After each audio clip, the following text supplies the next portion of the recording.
O Messias de César foi um livro publicado por um empresário.com chamado Joseph Atwill em 2005.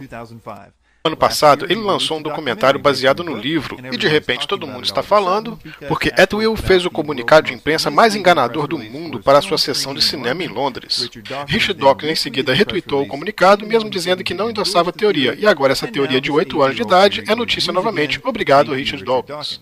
A premissa básica do Messias de César é que a família imperial romana, os Flavianos, inventaram Jesus usando o historiador judeu Flávio Josefo e talvez outras pessoas para escrever os evangelhos depois que Roma derrotou os judeus em 70 d.C. A ideia era fazer que rebeldes militantes judeus aceitassem um Messias pacífico, sim, dar menos problemas a Roma.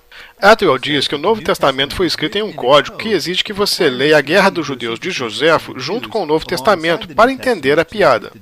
Claro que ele é a única pessoa que pode quebrar esse código, tornando-o super inteligente. A seguir, veremos apenas alguns dos grandes problemas com essa teoria. Para referências das alegações que estou prestes a fazer, acesse o link na descrição ou no site caesarmessiahdebunker.com. Um dos maiores problemas dessa teoria é a existência do cristianismo antes de 73 d.C., quando Atwill diz que a ideia foi inventada pelos romanos. Simplesmente, se for demonstrado que o cristianismo existiu antes dessa data, essa teoria é frita. O famoso historiador Tácito diz que Nero estava perseguindo os cristãos em Roma em 64 d.C. Ele também menciona que imensas multidões de cristãos estavam vivendo em Roma na época. Tente descobrir por que imensas multidões de cristãos estavam em Roma 10 anos antes que o cristianismo supostamente ter sido inventado.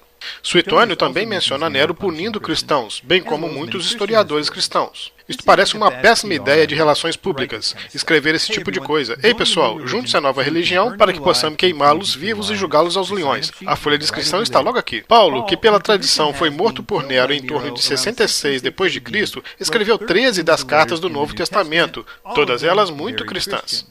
Nem mesmo os estudiosos mais céticos datam estas cartas depois de 68 d.C., e a maioria deles muito mais cedo do que isso. Vamos ir além dos problemas históricos em dizer que o cristianismo não existiu antes de 73 d.C. e vamos ver alguns problemas de lógica ou bom senso da teoria. Por que os romanos iriam fazer isso? Eles já tinham completamente esmagado os judeus em 70 d.C., destruindo a cidade e o templo. Quando os romanos tinham um problema com pessoas que não queriam seguir as suas regras, o que ocorria com alguma frequência, eles faziam o que melhor sabiam fazer: esmagar as pessoas em submissão com uma guerra. E não havia razão para ser diferente, especialmente nesse momento da história. Além disso, considere que os judeus não eram de forma nenhuma uma ameaça a eles, e já haviam sido completamente destruídos.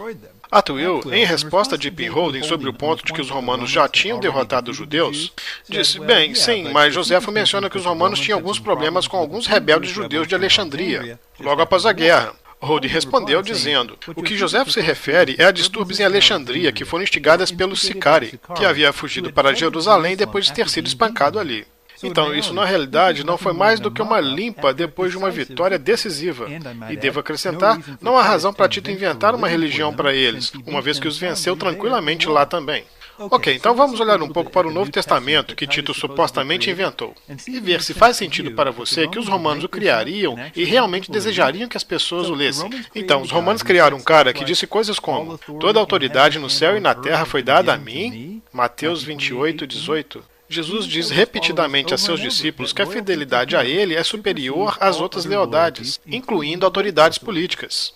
Um exemplo de seus seguidores desobedecendo ao governo porque os ensinamentos de Jesus o substituem pode ser encontrado em Atos 5:29 e 4:19. É difícil expressar o quão atroz e francamente assustadora esta ideia seria aos romanos. Então vocês estão dizendo que vocês têm um verdadeiro rei ao qual são mais leais que ao imperador? Pois é, essa ideia não foi uma invenção romana, eu posso assegurá-lo. Considere apenas este exemplo. A adoração dos imperadores e deuses romanos com o altar do incenso era considerado um assunto de segurança nacional pelos romanos, porque eles acreditavam que os deuses e os imperadores mortos defendiam Roma. Qualquer um que não fizesse este sacrifício estava irritando os deuses e, portanto, colocando em risco a segurança nacional em Roma. Roma realmente não se importava com a sua religião, contanto que você também adorasse os deuses dela. Então, por que criar um Messias que proíbe a adoração de outros deuses, especialmente imperadores, se o seu objetivo é torná-los bons cidadãos romanos? Então, muitos cristãos estavam morrendo nos primeiros dias do cristianismo porque eles se recusavam a esta prática de sacrificar aos deuses romanos. Plínio o Jovem escreveu ao imperador Trajano, perguntando o que fazer porque ele estava matando tantas pessoas, incluindo mulheres e crianças. Ele queria confirmar com o imperador se a política oficial era matá-los se eles não sacrificassem a César. Ele não tinha lidado com isto antes, porque não havia muitas religiões lá que tivessem problemas com sacrificar a César. Na verdade, temos uma cópia da resposta de Trajano a Plínio o Jovem. Se você quer saber como Roma se sentia sobre isso, aqui vai. Aspas, se forem denunciados e comprovados culpados, eles devem ser punidos, mas com esta reserva, que quem nega que ele é um cristão e realmente provar isso, isto é, adorando nossos deuses, mesmo que esteve sob suspeita no passado, deve obter perdão. Pense nisso logicamente. Trajano diz que a prova que uma pessoa é realmente um cristão em seus olhos é que ele não irá adorar o imperador. Isto realmente soa como algo que Roma iria criar para as pessoas? Se havia alguma coisa que Roma tinha mais medo do que irritar os deuses, era revoltas de escravos. 75% do Império Romano consistia de escravos. Então, se alguma vez eles tivessem a ideia de se unir em uma causa, eles poderiam facilmente destruir Roma. Então, por que criar uma religião em que o herói é um criminoso falsamente acusado que foi crucificado pelo governo romano? Esta massa de escravos, sendo fiel ao Deus cristão acima do imperador, além de ser antideuses romanos, eram uma coisa muito ruim para Roma. Ele também deu a esses escravos um novo senso de honra. Por exemplo, após este ponto, os escravos começaram a se recusar a ter relações sexuais com seus mestres por conta de eles serem cristãos, e o Deus cristão proibir isso. Eis a pergunta, se esta religião foi criada para transformar judeus militantes radicais em bons cidadãos romanos, porque Jesus e o Novo Testamento claramente têm a intenção de alcançar os gentios, pessoas que já eram bons cidadãos romanos. Mateus 24:14 diz, e este evangelho do reino será pregado em todo o mundo, em testemunho a todas as nações, e então virá o fim. Também Mateus 28:19, ide, portanto, fazei discípulos de todas as nações, batizando-os em nome do Pai, do Filho e do Espírito Santo. Por que você faria este Deus cristão que você inventou dizer a seus seguidores totalmente dedicados para ir converter romanos? Se um romano se convertesse, você estaria transformando um bom cidadão adorador do imperador em um inimigo do Estado não adorador do imperador. Que plano mais estúpido, Titus! Eles também cometeram um grande erro ao escrever os evangelhos do Novo Testamento em grego, o que faz todo sentido se os primeiros cristãos estavam tentando alcançar o mundo gentio, mas que faz pouco ou nenhum sentido se o inverso é verdadeiro. Isto é, os romanos estavam tentando alcançar judeus de língua aramaica. Outra impossibilidade lógica é que todos esses judeus apenas aceitaram como verdade essas boas novas quentinhas, que afirmavam ser históricas, apesar de todos eles viverem exatamente no mesmo período de tempo que os evangelhos estavam descrevendo. Mas, obviamente, ninguém viu qualquer um dos eventos registrados neles, porque eles foram todos inventados. Este cara estava ressuscitando mortos, curando leprosos, curando enfermos, se tornou uma estrela do rock em todo Israel, onde rotineiramente multidões chegavam a 5.000 pessoas, tinha burburinhos com governantes em locais públicos, virava mesas no templo, etc. Ele foi crucificado na Páscoa quando um eclipse e um terremoto aconteceram e ninguém nunca disse: ei, eu não me lembro de ter visto nada disso, não conheço ninguém que viu. Meus pais nunca falaram disso. Que diabos, eu vou morrer por isso. Existe uma tonelada de problemas com a ideia de que Joséfo escreveu todos os evangelhos. Mas a maioria delas são técnicas, então eu não vou me debruçar sobre elas aqui. Você pode acessar o meu site para mais informações do porquê críticos textuais pensarem que esta ideia é realmente boba. A ideia básica é que você pode distinguir facilmente entre diferentes autores e estilos, bem como diferentes fontes, que são as características de documentos que se desenvolveram naturalmente.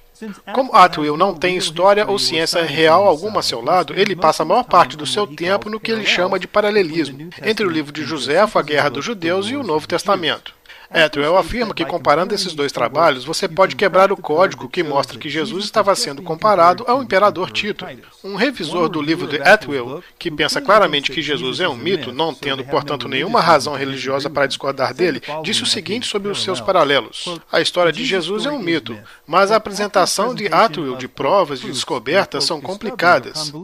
As pistas que Atwill, aspas, descobriu são tão vagas que, como as profecias de Nostradamus, os fatos históricos têm têm que ser reinterpretados e seus significados alterados a fim de distorcer eventos para que eles pareçam seguir uma cronologia semelhante a uma campanha histórica de guerra contra os judeus encontrada na Guerra dos Judeus. Então, por exemplo, Atwill diz que quando em Mateus 4 é dito e Jesus disse, sigam-me e eu vos farei pescadores de homens, eles imediatamente deixaram as suas redes e o seguiram. O paralelo a isto é supostamente quando Joséfo registrou Tito, depois de uma derrota naval dos judeus, matou os que permaneciam na água com lanças e cortou suas mãos.